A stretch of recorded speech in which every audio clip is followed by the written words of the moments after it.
Goblini tässä terve. Tämänkertaisessa jaksossa, eli sarjan 7. jaksossa Ionlok Sagaa, saavutetaan ensimmäistä kertaa täydellinen prosessi käsittelyn alusta loppuun asti ja kunnollinen vertailukelpoinen korroosiokamion-tulos. Eli valitaan levystä taas uudet suikaleet.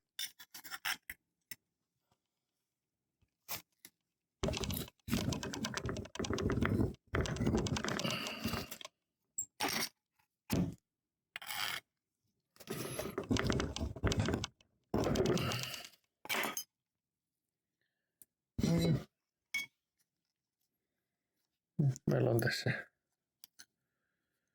2 samasta levystä otettua strippiä. Tehdään näiden päälle sama kuin noille edellisille. Eli taivutetaan toi kapeampi pää, jotta saadaan tehdä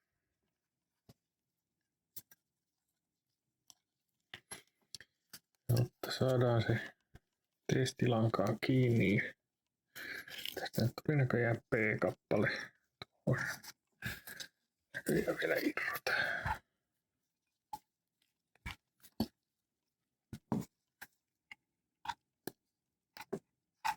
No.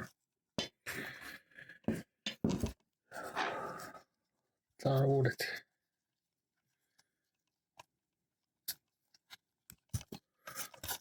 uudet kappaleet tästä.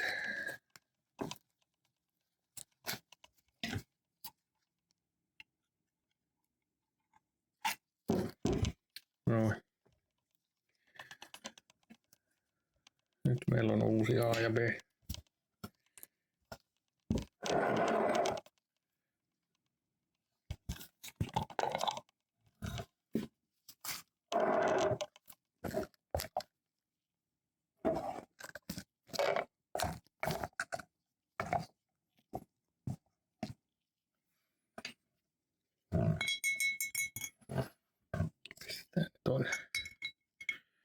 Hetkeksi siinä oli taas rasvan poistoi.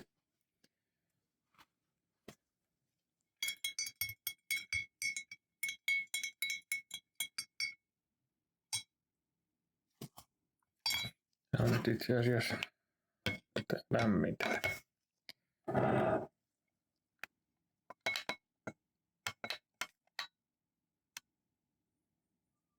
No se on vähän lämpöisempää kuin normaalisti. Tää on 25 asteista.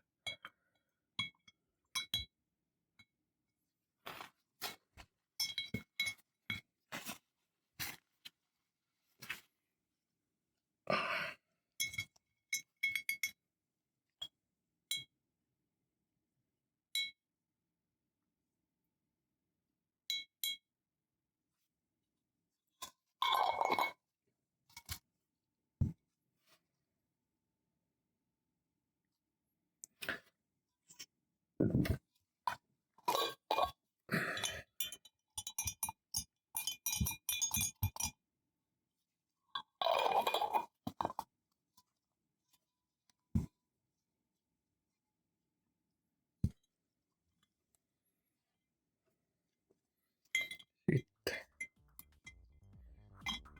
laitetaan taas molemmat kappaleet tänne happoon. No.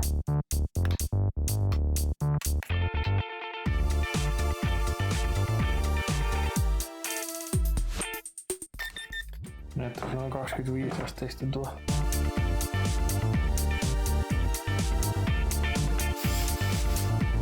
Happokin. Muutaman tunnin päästä se on taas valmis.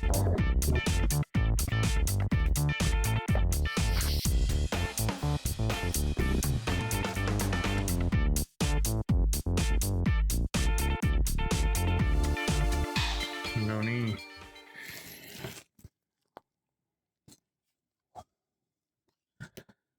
Koekappaleet on nyt reagoinut melkein loppuun asti, eli toi pinta on täysin fosfatoitunut noissa testilevyissä. Tää on mielettömän huuhtelu.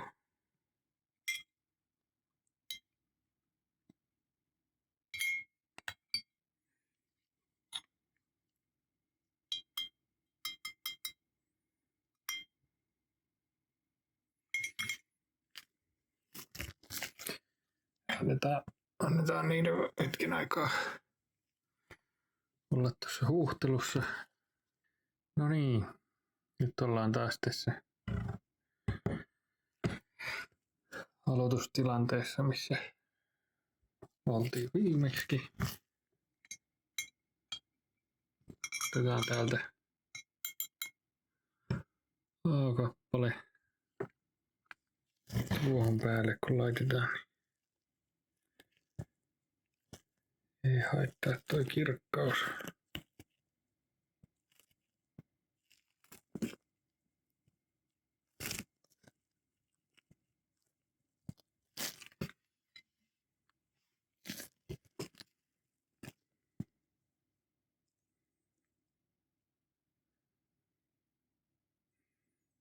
Elikkä siinä on nyt tämä uusi verrokkikappale. Annetaan sen on kuivaa huuhtelun jälkeen.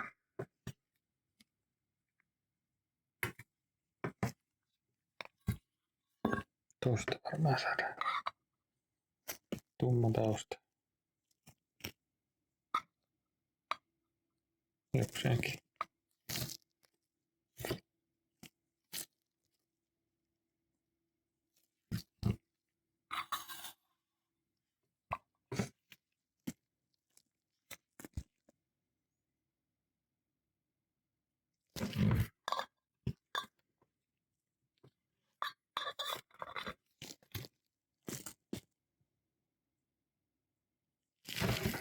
Mitä oli nyt tämä A-kappale? Laitetaan se saman tien tonne olosuhdekammioon.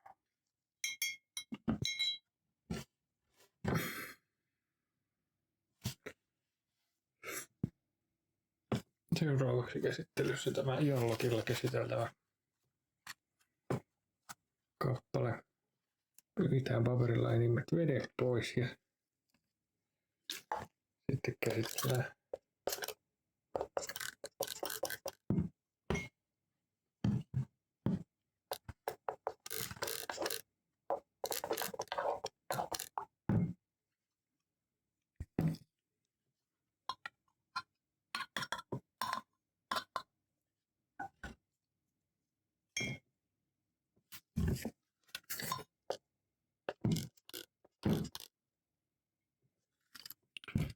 vähän joka kulmasta tuota neutraloivalle huuhtelulle.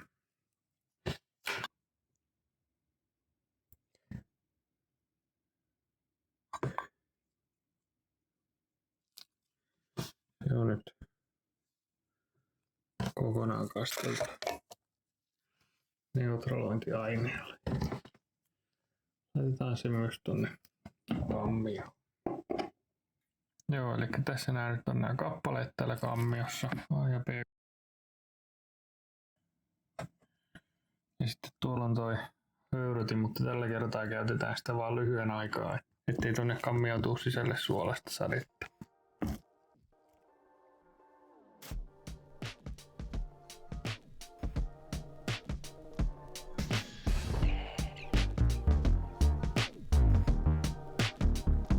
Nyt on kulunut 48 tuntia siitä, kun koekappaleet laitettiin kammioon. Ja kammion koko prosessi tässä korroosiotestauksessa oli se, että ensin muutaman tunnin ajan, oliko se nyt 3 tuntia, höyrystettiin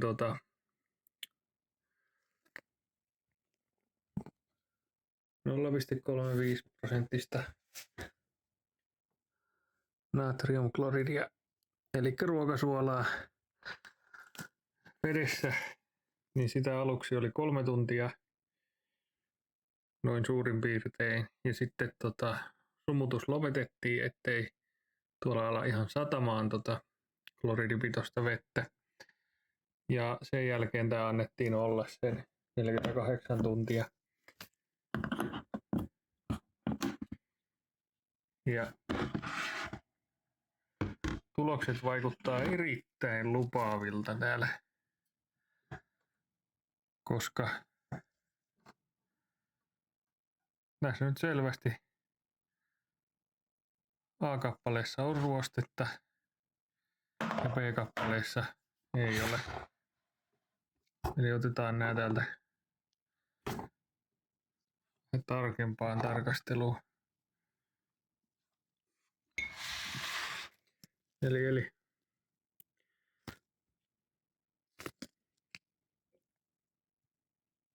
tässä nyt ihan selkeästi erottuu nyt kyllä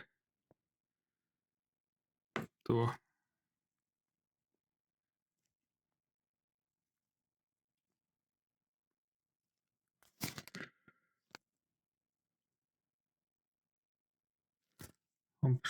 epilepsia inducing valaistus nyt tässä,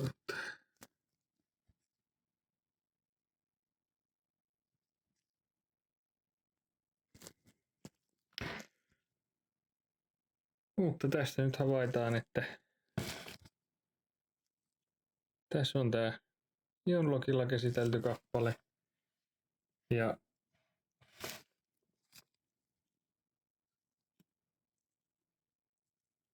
tässä on ilman ionlog-käsittelyä.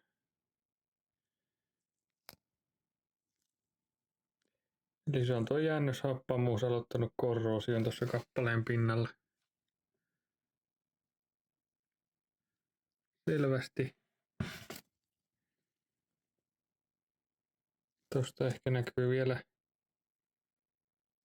paremmin toi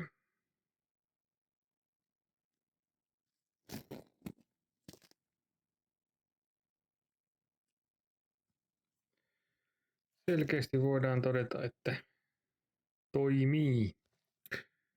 Sitten nämä kappaleiden kääntöpuolet.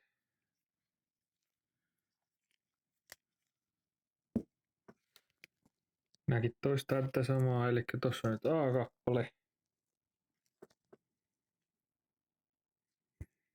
Tässä nyt selvästi voidaan sanoa, että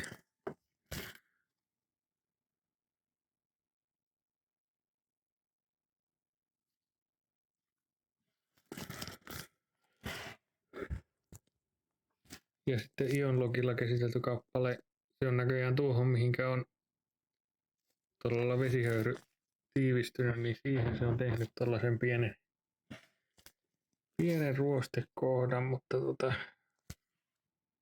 ei muuten tosi siisti. Ja tuolla näköjään tuolla kainalossa molemmissa vähän on niinku ollut ehkä rajummat korroosio-olosuhteet, eli siellä on ilmeisesti ilman kosteutta tiivistynyt tonne kainaloon, mutta tai tuonne taitoksen sisälle, mutta kyllä tämä niinku, tää kokonaistulos näyttää todella hyvältä, kun näitä vertailee keskenään, että selvästi ionlog päihittää pelkän huuhtelun kappaleen käsittelyn jälkeen.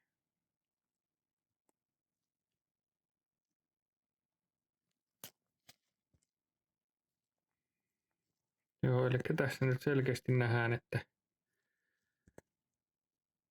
ionlogilla ja ilman ionlogia. Ionlogilla ja ilman ionlogia.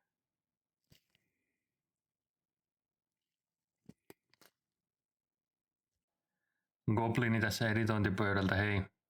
Muista laittaa kanava tilaukseen ja tykätä videosta, niin saat ilmoituksen aina kun seuraava ilmestyy. Ja se auttaa myös kanavaa menestymään YouTuben esittelyalgoritmissa. Seuraavassa jaksossa sitten keskitymme seuraaviin steppeihin korrosioestoaineen toiminnassa, mitkä ovat maalin tarttuvuus ja muut testit.